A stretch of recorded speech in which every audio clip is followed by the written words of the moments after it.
একবার ট্রাই করে দেখি। এই ড্রেস ট্রাই করা যাবে না, আগে বিল পে করতে হবে। আগে ট্রাই করে দেখবো ফিট হচ্ছে কিনা, তারপর তো বিল পে করবো।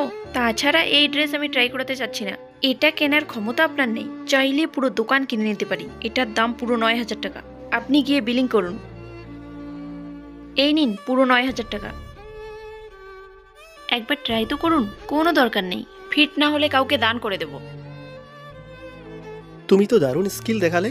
আজ থেকে তোমার স্যালারি 25,000 টাকা। Thank you sir. তুমি এখানে কি করছো? এই নিন আপনার 5,000 টাকা।